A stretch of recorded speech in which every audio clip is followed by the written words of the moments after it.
In a game where UConn showed some flashes of brilliance, but reminded the Husky faithful of how much work is left to be done, we still finished in a 90-49 victory.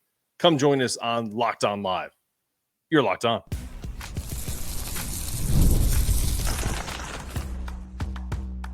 You are Locked On UConn, your daily podcast on the UConn Huskies. Part of the Locked On Podcast Network, your team every day. Thanks for making Locked On UConn your first listen every day. We are free and available wherever you get your podcasts and on YouTube. Part of the Locked On Podcast Network, your team every day. Here live on Locked On Live. I would have to say the Huskies showed flashes of brilliance in tonight's game, but are still clearly working to find their identity. They struggled to find consistent defensive rhythm in the first half. Foul trouble again, affecting key players like Samson Johnson, who only managed 11 minutes before his 4 fouls pulled him out of the game. Sanson's presence on defense was definitely missed in this game, but things need to be cleaned up from that level if UConn wants to play at an elite level. Tarris Reed was a standout performer, played a solid 20 minutes off the bench. He was an efficient 4 for 4 shooting from the field, racking up another double-double, 10 rebounds, 12 points, 3 on the offensive end. That's something that they targeted in the offseason in the transfer portal. He was one of the best Big Ten offensive rebounders in conference last year. He's physical. He has the energy the team needs. He probably listened to Dan Hurley a little more after the comments and media availability. Some of those habits of not going up and getting the rebounds with 2 hands stopped tonight. Aidan Mahaney had an up and down night, going 0 for 8 from the field, struggling kind of on both ends. He made some strides. If we look at his stat line, 2 for 8 from the field, 0 for 2 from 3. A lot of those are in and out. Still seeing some adjustments from him. Feels like he's not quite getting to where he needs to be. But Hassan Diarra is that stabilizing force that I love. 10 points, adding some defensive intensity, showing that he might be the better option for consistent production. Maybe Aiden needs to be off the bench. We'll see. But all in all, if you look at it from this perspective, Jaden Ross didn't shoot well. He was 0 for 5 from 3, but had a great floor game. 2 steals, 5 rebounds, solid defensive presence, a lot of hustle. You can see his athleticism, like literally jumping out through your screen. And then the constants, Liam McNeeley, Alex Karaban, and solo ball. 15 points for Liam on 5 attempts shooting, including 3 of 8 from 3. Alex, 17 points on 7-11 shooting, delivered solid offensive performances. And honestly, on Alex's side, he had 3 or 4 really crappy fouls that I feel like you could blame on the whistle, but it's just kind of like a discipline thing. I think Solo Ball really kind of solidified himself as the go-to shooting guard in this team. 4 of 6 from behind the arc, 3 of 4 from behind the arc, and 14 points and 4 rebounds. I'm kind of like at a loss because overall UConn is a team searching for his identity, but I mean, it was 38-19 at half when they played poorly. And then it's 52-30 in the second half. So which do you live with? The team that struggles to score and doesn't allow the other team to score, or the team that looks aesthetically pleasing and allows the team to shoot a little better in the second half? Overall, UConn was, let's look at these stats. 36% from 3, not bad after an 0 for 10 start, and shot 55% from the floor against a shorter LeMoyne team that they dominated. Let's bring in Dan Meehan. He is my co-host on Tuesdays and Thursdays to get his thoughts on the game. Let's talk to him right now. What's up, buddy? How you doing? How we doing? How are you? Good, bro. Interesting game. I had a conversation on Twitter with a fan who I thought was a little aggressive with how we were playing pathetic. And so I apologize if I went a little too strong on him. But at the same time, I also acknowledge that I can say those things and acknowledge that if anyone saw me in my living room, they would think I felt the exact same way. Like, it always looks like we're down 10 when you're a fan because you expect the performances of the last 2 years. What were your thoughts? Yeah, I mean, I screamed Samson at the top of my lungs a couple times in the first 10 minutes, as did Dan Hurley, as it looked like on the telecast.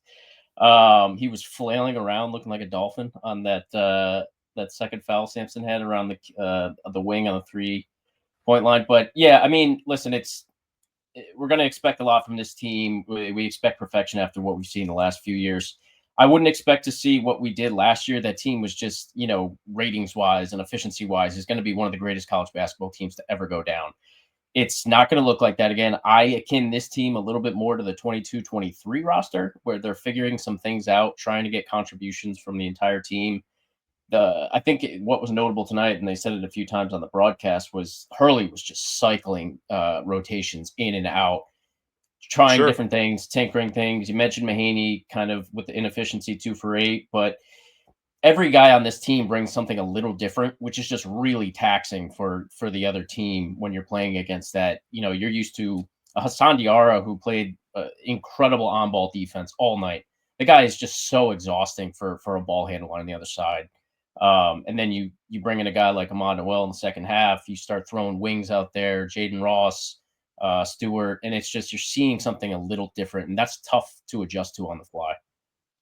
Yeah, I agree, and I want to bring in JB here in a second, who's waiting in the green room. But what I'll say is, before we do that, is the thing that's disappointing to me is when I did the transfer portal stuff this summer and spring and summer, like after in the off season, and I think the thing that Aidan Mahaney was brought in to do, they're still trying to figure out. And I always do this because I did a couple screenshots, and I'm not going to put them on because I'm not going to blow up my friend Mike, who's a UConn alum and is down here in North Carolina with me. But he was like, I'm going to read these to you. He said, I prefer Diarra over Mahaney. And I wrote back, right. And I'd agree right now, but I think that's to be expected. The point of Mahaney was to come in and get to what Tristan's or Cam's level is, but and hopefully get there by, say, the Big East play by the most, like where you have to wait that long. Hopefully it's by Maui, but probably not. And he wrote back, definitely not impressed with him so far, but I know it's early, and I took Castle several games to get going last year too. Yep. I don't think you can put Steph Castle and Aidan Mahaney in the same different player category, different player, but the point is still there. And I came back and told him it's similar to what you said. So when Aidan is struggling to find his identity on this team, do you know who really stood out to me tonight? Is Jalen Stewart. He was fantastic. He confident. It was his most confident game of the three, I thought. But just stay with me for a second. He only took 3 shots. He had 5 assists because what Dan did was, okay, I'm going to put Jalen in the middle and allow him to facilitate because they have no one who can guard him at 6'7", 6'8" on the top of the key. And he delivered.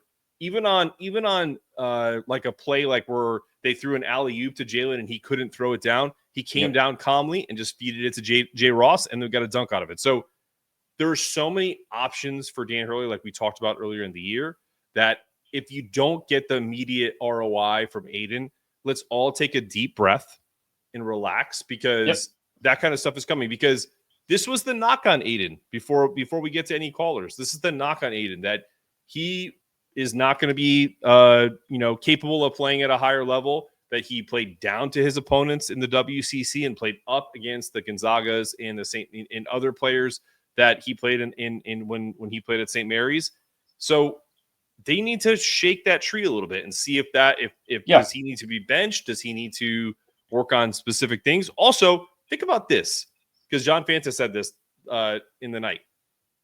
He missed some shots that were like wide open and just rimmed out. If he makes 3 of 8 or is 4 of 9 tonight, is the narrative different? I think that's kind of part of this too.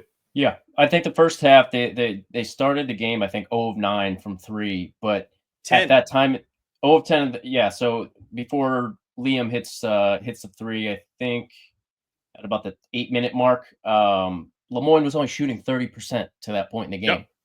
As long as you're getting good shots, moving the ball around, playing efficiently, the shots will fall. Even if you only shoot, last year's team shot really well from 3. This year coming in, I think we were expected to see this team maybe shoot even better than last year's team from 3. Even if we don't get that, this team is so good moving the ball around. They rarely get bad shots. Fanta noted it on the telecast late in the second half that there were no selfish shots tonight. I don't remember Yep. one.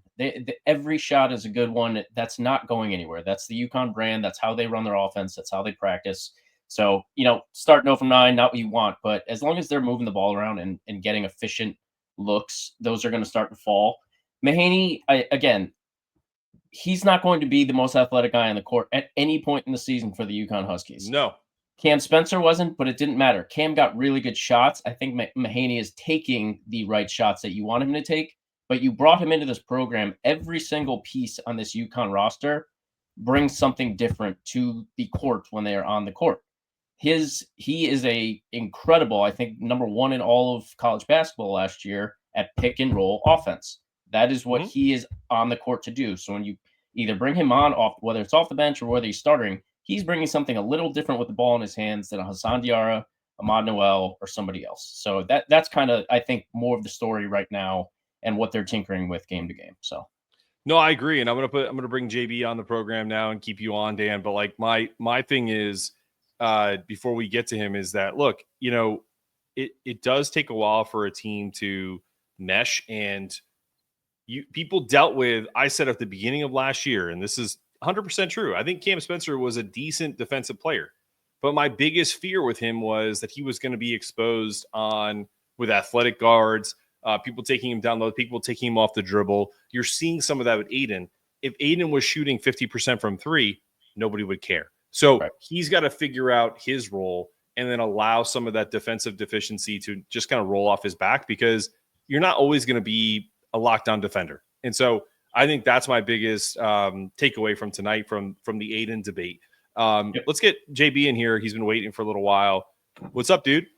Let's get you on the program. Mark, I'm just going to stay audio only. Thank you to both of you. Yeah, man, that's cool. Excellent coverage.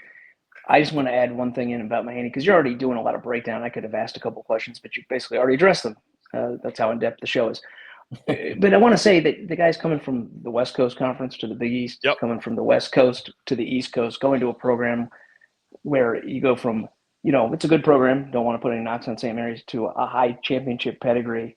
He's got a competitor in Diarra with him right there at that position. So the fact that it's taken the guy a few games and he's not quite looking like he's on top of it, when the coaching's at such a higher level of intensity, everything around the program's ratcheted up, and people want a third championship, I just say give the guy a little bit of time. If he needs to come off the bench sometimes, okay, he needs to start.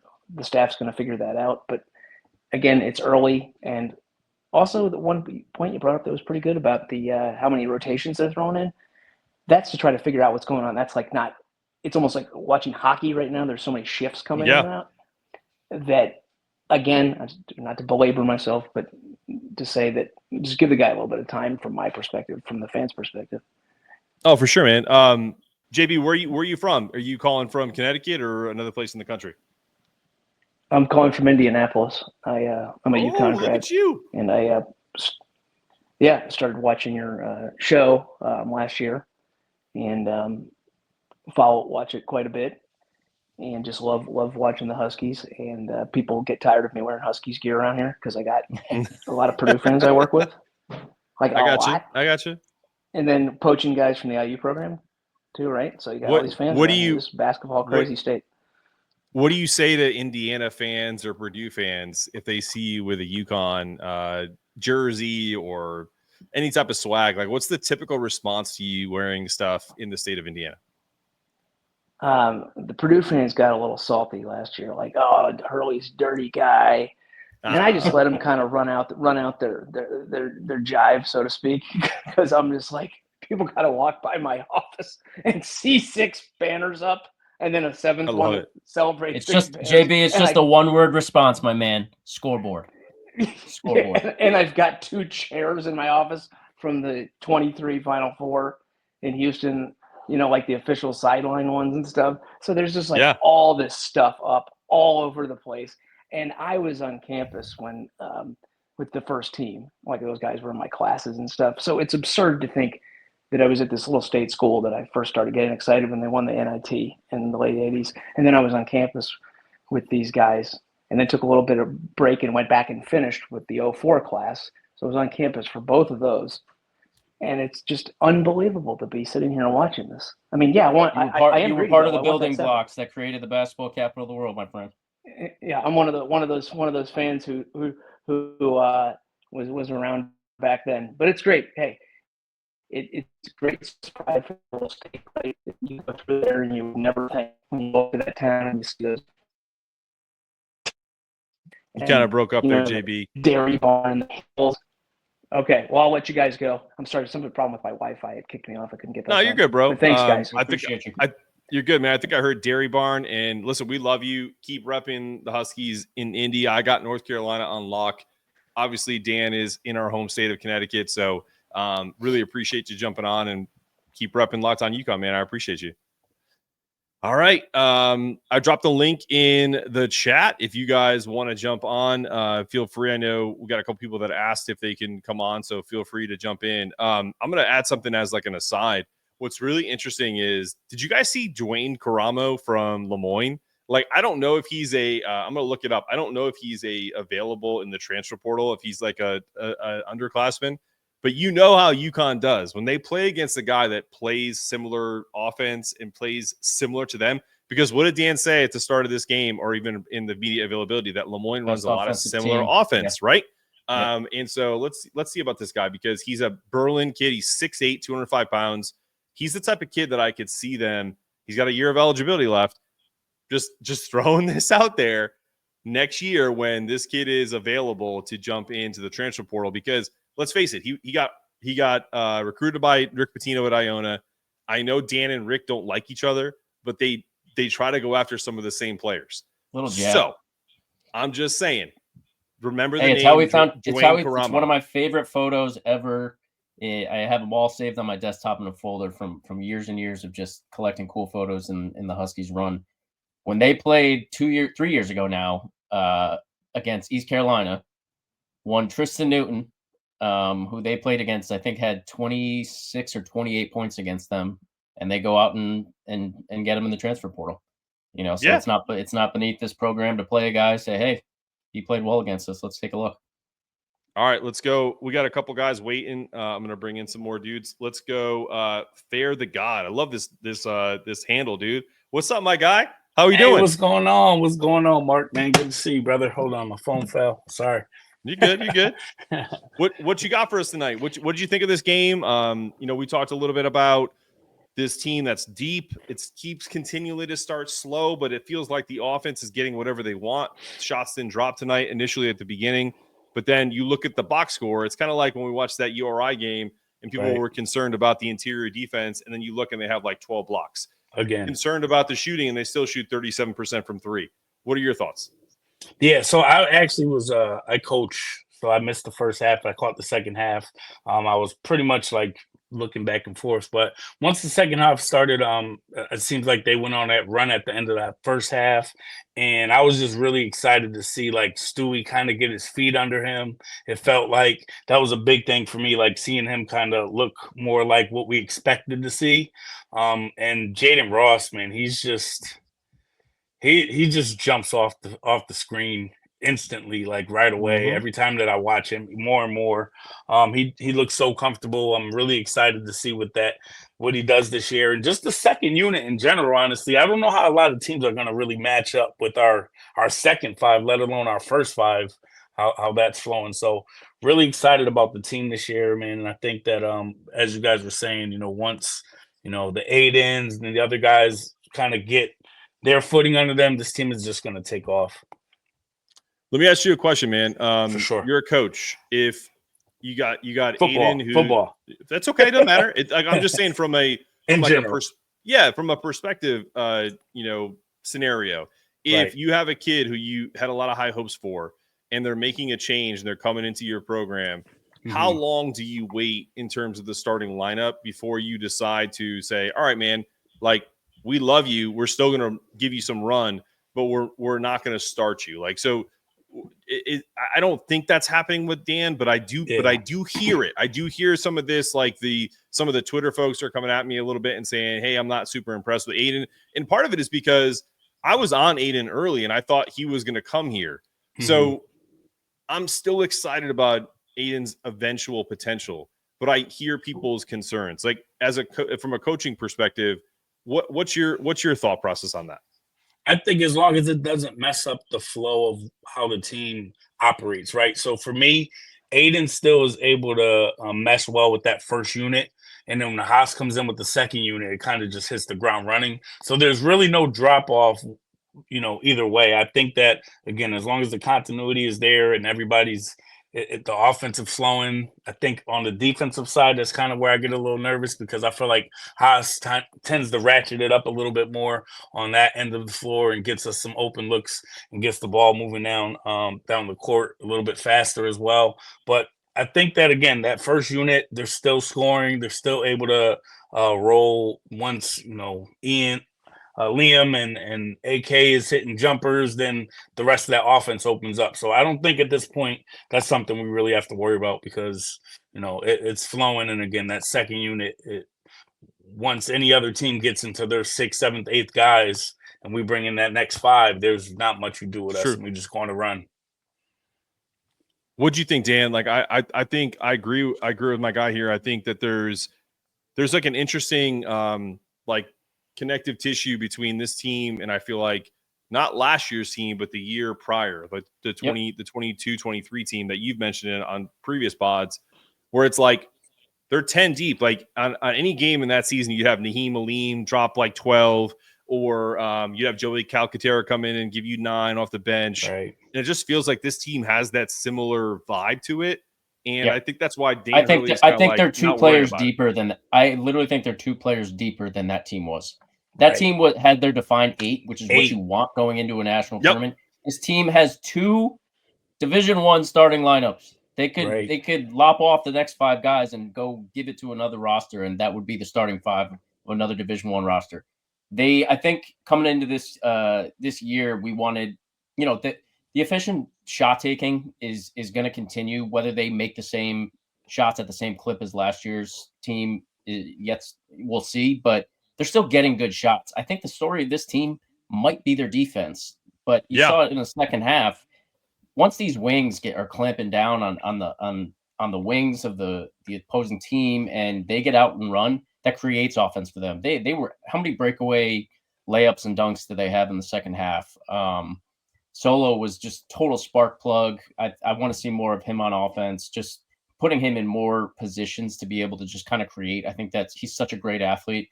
He dribbles well. He moves. He's just flying around screens tonight. If he had 3 or 4 open looks off of screens, hit 3 threes, I think. He missed the breakaway dunk in the second half. It was like deja vu from the one in the first half. He did the same thing in the second half.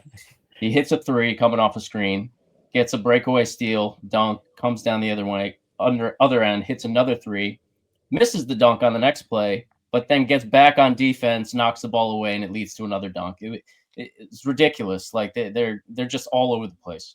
Do you know what's so interesting about that is that even though you're 100% right on Solo, when he he misses that breakaway dunk where he kind of got in between in his jump. Then he hustles back down the field, gets a deflection and gets the ball back, and then kicks it to Jaden for an easy dunk. So it's dunk. This team is Dan Hurley personified. There's no sulking. There's no like, oh shit, I can't believe I did that. There's no time for that. What can I do to continue to, create winning plays for this team? All right, man. I have to ask you. I asked the last guy too. You're a coach. Are you local to Connecticut, New England? What's your deal? Coach Wes. Waterbury, the Dirty Water. Let's go. So funny story. I actually played high school ball with Ryan Gomes at Wilby. Okay. Yep. And one of my kind of like big brothers is Edmund Saunders, man. I'm Waterbury born and bred, man. Yes. Dude, it was his birthday last week. Correct? It was. I was about to say we gave him a shout out and we gave him a highlight reel. We gave him a highlight reel on our socials. Awesome. If you're still friends with him, tell him he has an open door policy to come on the show. That 99 team was my absolute favorite team of all time. I am a 1987 UConn baby in terms of like how I started watching this team. I love the dream season, but that 99 team was my like senior of high school. And like that was my guys. Yeah, for sure. So for sure, man. So like anytime he wants to come on, please. And anytime you want to come on, dude, please. We always want fans to engage. So I appreciate you so much, dude. Definitely. Thank you, guys. Any parting shots before we get to the next caller? No, I mean, I just want to give a shout out to my team, actually, the Waterbury Patriots. We play this weekend for a regional championship and a chance to get to nationals. We were in nationals last year on my 10U team. So big shout out to all the kids out there working hard and looking forward to hopefully getting this win this weekend and getting back out in Florida and representing for Connecticut. Best of luck. Awesome, man. Well, listen, we appreciate you. Best of luck. Thank you, guys. Appreciate you jumping on and giving you some perspective. Awesome, man. Coach Keep West. up the great work, fellas. Thank you. Appreciate you, bro. All right, man. Love that. Let's bring on. I know Steve's been on waiting for a while, so I'm gonna get Steve in here, and then we're gonna talk about keep just talking about this game. We'll go for about 10, 15 more minutes. Steve, what's up, man? Are you with us, Steve? Hold on, you're unmuted. Can you hear us? How do you? Hello? You're good, bro. Steve, you Are with you us? hear me? Yeah, we hear you, man. Yeah, how's it going, guys? Yeah, I'm also from Waterbury, from the last caller, Okay. and I feel this team offensively is a lot better than last year. Okay. How so? In what way? To me, I mean, I don't know if you know this, but to me, I think they're a lot more quicker and they have bigger wings. Yep, that's true. And I Not feel wrong. and I feel Aiden Mahaney will get going. He's too good of a shooter not to get going. He just has to get used to the physicality of the Big East, I feel. I agree. I agree. I But mean, I do- does it yeah. worry you at all that we haven't even got to the Big East and he's still having some issues? Like one time he blew by a guy, but he still got blocked by a pretty average, low major guard at LeMoyne. Does that bother you at all? I don't want to say it. I would say yes. I needed a team, but I know the coaching staff will get him up to par, and I feel about Biggie's play. He'll be averaging like 12 points a game. Okay. I mean, listen, man. If you're right, dude. If he's averaging 12 points a game on average going into the Big East, we're gonna be damn good because that's exactly around where Dan Hurley wants them to be. He wants to be somewhere in between that Cam Spencer, Tristan Newton. Doesn't need 17, doesn't need 8, somewhere in that 10, 12 range. That kind of production is where we should be. Do you feel as if go ahead, keep going. I'm sorry. I just feel because I've seen him play at St. Mary's and I know what type of shooter he is. Oh, for sure. I'm still high on him. The only thing that I question with him, but I think will get halfway decent is his defense. Yeah, and I think Dan and I talked about this earlier, which is like that doesn't bother any of us because if Aiden is the type of player that they want from an offensive perspective, there's so many other defensive stalwarts on this team. To have one kind of weak link on defense is not going to make or break this team. Like, there's no way that you can pick on just Aiden from a defensive perspective and beat this UConn team. It's just not possible. No. That's my thought. What's your thoughts on Tarris Reed? Do you think he's like a little better than Sonogo was? Oh no, not yet. Dan, what are your thoughts on that, man? I think that's a tough ask. I think what we're seeing is the makings of a guy who could be as good, but that's still a tall ask. This guy was a most outstanding player in the Final Four. Yeah. He has double doubles already in his career here. He had another one tonight. I think 12 points and 10 rebounds. So it's just one of those things where. But I'll let you answer that, Dan. What are your thoughts on that? Yeah. I think we heard it in this week's press conference from War Center yesterday that Tarris wants to model his game after Adama. That's high praise. That's UConn legend. So that's a guy you want to model your game off of. He's got the stature. He's a little bigger than Adama was. I think he's 6'10". Adama was probably 6'7", 6'8". 6'9". He was 6'9". No, he's 6'10", man. He's a full 6'10", about 260 pounds. He's a beast. And Adama's what, 6'9"?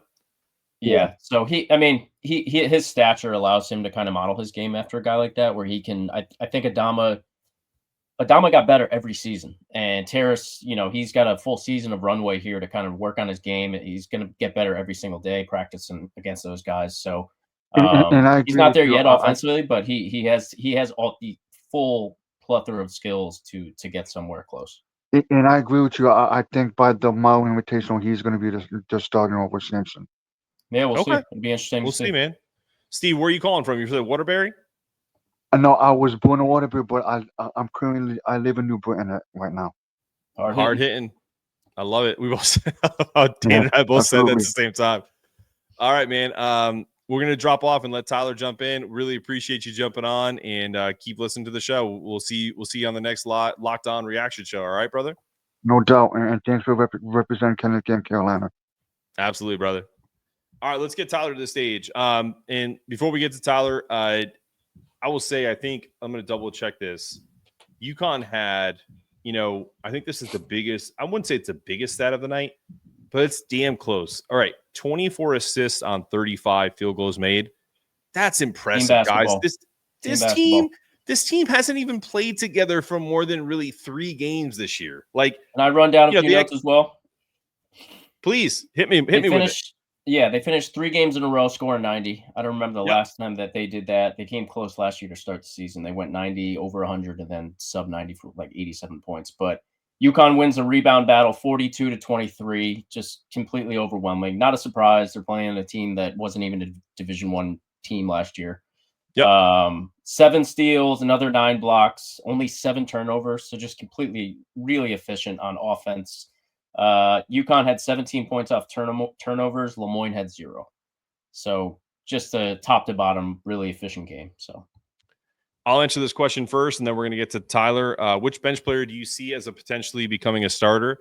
Honestly, guys, I hate doing this because Dan Hurley has won back-to-back championships, and whoever the hell he wants to start, he can do it. I was going to say that. We can go through I see some notes coming through on the chat. Everyone, we can have our gripes about the Aiden Mahaney. It's not even about Aiden. Dan Hurley does not care what you say. He does. He also doesn't give a shit what we say either. They're going to keep doing what they're going to do, and they're probably going to be more right when it all shakes out, not us. Yeah, so and I complain. It doesn't matter. But Sadie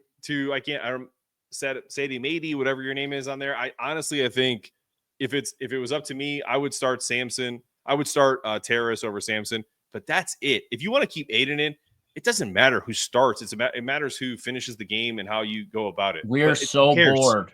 We're so bored. How bored can we get? I think we've won 3 games by combined like 100 points. Like, don't pick too many nits early. Let's just keep watching the games, keep having fun. But for sure, let's not tell these guys they're the best in the country at what they do. We should be doing absolutely. This. We should be doing remember, that. Guys, keep watching the games. Remember. Before we get Tyler in here, I will say one last thing, and I know I'm not stalling because I love Tyler as a guest. He was on here with like a sore throat and killed it the other day. So what I'm saying is like this.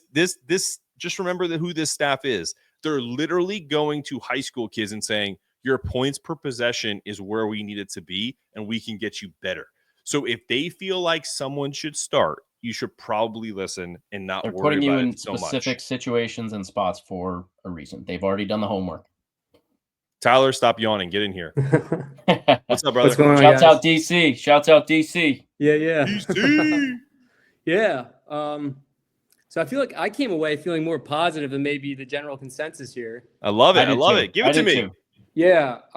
So I guess the way to characterize the New Hampshire game, like the first half, the offense, it was just like total helter-skelter. Like, what the hell? What were they doing? And, they settled down in the second half. But in this first half, I felt like they came out with an actual identity and they were running their sets. They're staying kind of true to their identity. It was more characterized by like guys that just haven't gelled. They haven't played with each other. They're, missing backdoor passes, whatever. And really, they were just missing shots. How many shots went down and then came out?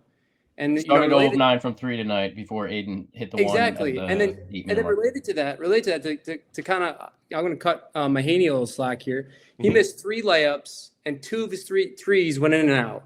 So he could have had a very different night. And one of the layups that he missed, he followed and put right back in. Yep. Right. So that's something I like to see, a guy that's following his shot. First shot of the game. Yeah. And another thing about Mahaney, he only has 1 turnover in 3 games. So I think what you get with him is you get a much more controlled offense. And I think it's really just him. He's on this roster that's absolutely loaded, right?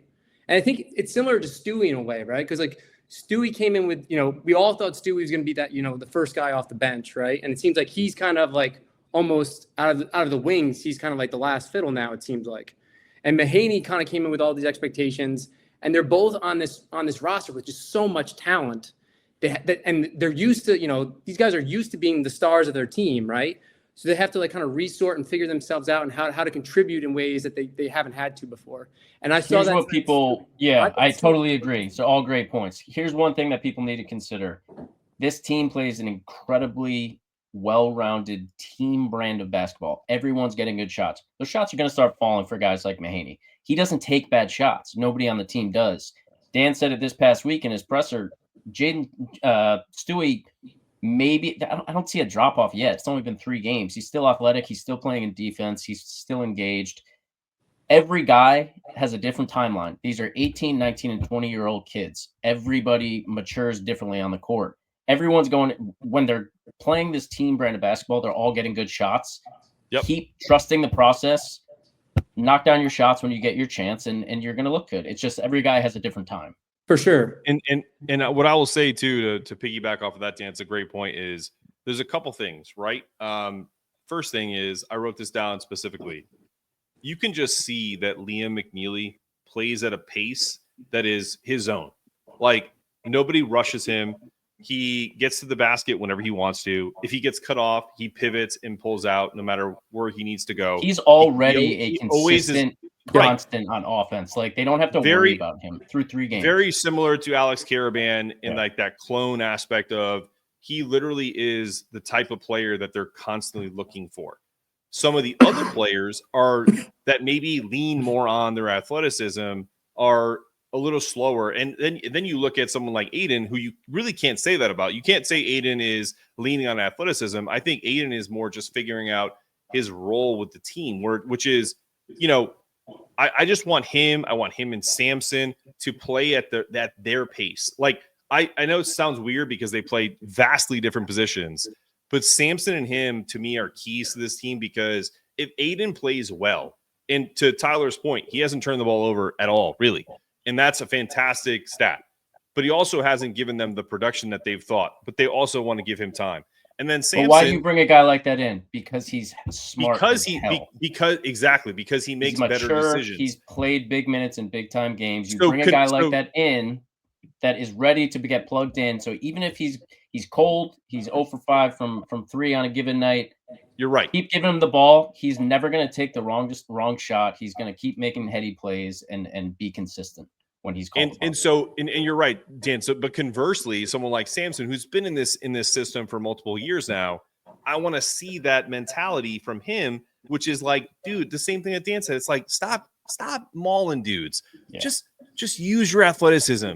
Take your time. You're so much more athletic than almost any guy you're going to play against, whether you're playing against LeMoyne or Seton Hall or Villanova or whoever, even Gonzaga. Like, you think he's less athletic than some of the guys that they have? Absolutely not. He's probably the most athletic guy, like pound for pound, we have on that team as far as being springy and being able to jump and quick jump.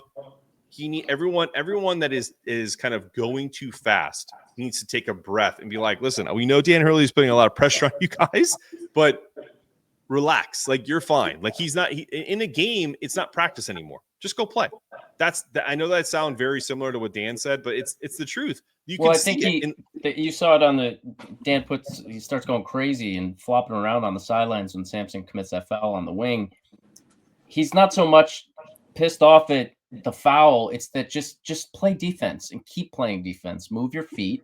Don't bail out a lesser opponent with these stupid plays. Yeah, I think it's more so that. But. He's always trying to make the big play when all you need to do is contest the shot. Just contest 100%. The shot and get in position for rebound. He tries to make these, don't be a hero. Swat the ball into, out of bounds, but then he's out of position to get the rebound. That happened twice tonight. The one time he goes up for the block, it ended up the guy came in and got a layup, and the next time he blocked it, but then it ended up going out of bounds. So it's kind of like there were times last season when even Klingon, who's an incredible shot blocker and even longer, he doesn't even have to jump on most of these, but he would take with a little head fake, a hezzy off the defender. That was he really started to figure that out in the back half of last year. Yeah, so that was I feel like that was an issue at the beginning of Big East play last year. Klingon was leaving his feet all the time, and then they just basically drilled him. Just don't leave your feet, just play straight up. And after that, he was fine. He was never in foul trouble again. I think Sampson they just got to drill into him. Like, listen, you're super athletic. Your big moment, your big play will come, but not every play needs to be this, awesome, amazing play. And few more film sessions at the worst center. It'll get drilled into Sampson soon enough. But related to that, I felt like in the New Hampshire game, I felt like the wings were also trying to make these big plays. Ross was, overplaying stuff. Diarra went for a steal. I thought the wings played much better defense tonight, and kept their man. Awesome. Like how many they had how many shot clock violations, and then twice they banged 4 or threes 5. twice they banged threes. So this game it's not only it's not only what shows up in the stat sheet. It's just Jaden Ross challenges everything on defense. He's getting close to the defender on every shot. They're pesky. They're getting their hands on balls in the passing lanes. Those wings, I think most of them have 8 foot, 9 foot wingspans. Like they're huge out there. It's that's what I want to see. I want to see like just what I saw tonight on the defensive end. I thought from the wings, I thought was good. And then one other play that I wanted to call out that I thought was awesome. So Reed had 2 alley-oops, not the dunk, but the layup, dude. Yeah. 6'10", 260. The dude hung up in the air. Like the ball was underthrown. He had the help and he put it in.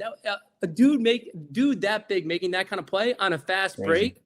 I mean, I think this guy is just going to be he's going to be a beast. He's scratching the surface. Yes. We just have to keep peeling back the onion. He's special. Yeah. He's going to be special. Go back to Dan Hurley's media availability from like a month ago where he said, we need to get Tarris Reed to understand that he is so athletic, too talented for his own good. Thank you. Yes. Those are the quotes, and all that matters. And because think about this, what happened in these last couple of years where they didn't shoot well in certain games to start a game? Well, they dumped it down low to Klingon, they dumped it down low to Adama, and they figured out through the inside out game. Field goals in this game, first half, they were still 15 of 31. They just shot poorly from 3. So they were just under 50% in the first half.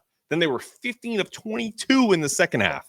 Yeah. So this team is not as bad as what people want to freak out about. And it goes to some of the stuff I've talked about.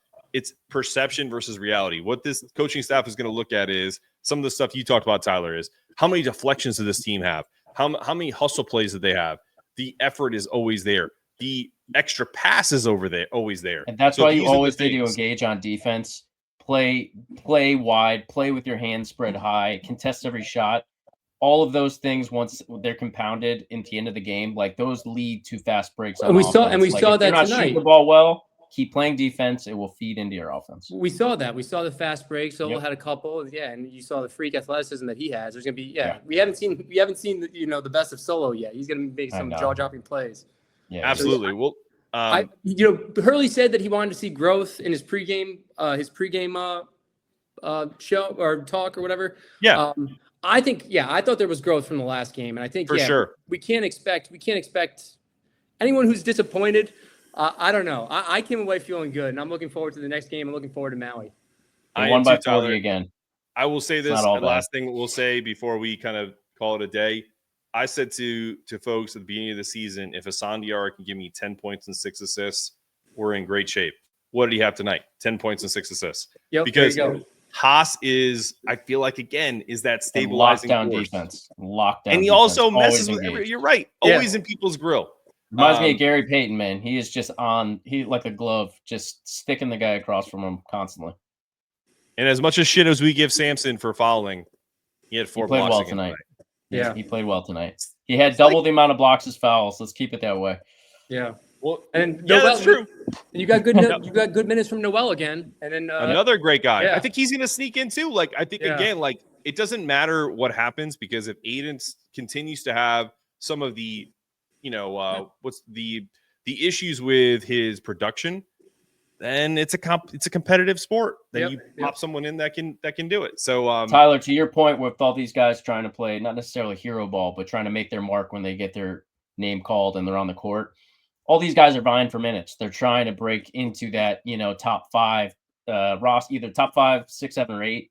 You don't want to be a 9th or 10th guy. Everybody on this team is competent enough to be in that top 7, 8. So I think when guys do get on the court and their name is called, they're just trying to make some plays out there to try to stand out for sure. But that's what impressed me about Stewie though, because I feel like he didn't. Good problem to have. Good problem to have. He impacted the game. I thought Stu was amazing tonight. He just moved the ball. He played good defense. He didn't try to take his take shots that weren't within the offense. Yep. So. All right, guys. Well, listen. Cool. Appreciate you calling in, man. Appreciate you, Tyler. You We're gonna move on, but and probably drop off for the night. But I really appreciate you, man. Repping DC. Come on for the next show. I will. Talk to you soon, brother. All right. Listen, man. Last thing I'll say is this team, to Tyler's point, showed a lot of growth. It's a work in progress, but it is a damn good work in progress, winning by 40 points again tonight. Again, games with 90 points. They go to, I think they're 3-0. playing. Yeah, they're 3-0. We bring on East Texas A&M, who's 0-3. East Texas A&M. That next game is going to be on Tuesday, 7 p.m. on FS1. I think they're back at Gamble for that one, so I will be in the house. That's a 0-3 opponent that I'm not going to say the worst team they've played of the three, but probably the lesser. It is. They're coming out of the Southland, so probably expect another blowout, but maybe we see some lineup changes. But should be fun. We'll be back at Gamble for the second time this season. Can't wait. All right, Dan. Listen, man. I will say last thing, guys, just make sure if you're going to XL Center, make sure you're there. Make sure you're loud and proud, because I get so frustrated when I hear people say it's dead in there. Even you on saw Hurley games. Turn to the crowd tonight. He shouldn't have to do that. Coach shouldn't have to yell to the crowd. Let him do that. If he does it, make it because you guys are almost going too insane, and he has to get on the mic and says, "Hey, stop making fun of the other team," or whatever. Like similar to them using these first 4 games as runway to try to work out some things. The fans are doing the same thing. We're just warming up for a good Maui Invitational, and then some big time games, the Big 12 matchups and stuff like that. So, all right, y'all. Listen, consider this our preseason. We'll keep progressing. Let's go. Have a wonderful rest of your night. I will see you guys on Friday for the UConn women in Greensboro against the University of North Carolina. Definitely come to the live reaction show of that, because I will be in the house, and I may have some pregame stuff. I may have some postgame stuff, but just stay tuned. This has been another episode of Locked On UConn. Thanks, Dan Meehan, for dropping on from Exit 68, my guy, my co-host on a couple days a week. Peace.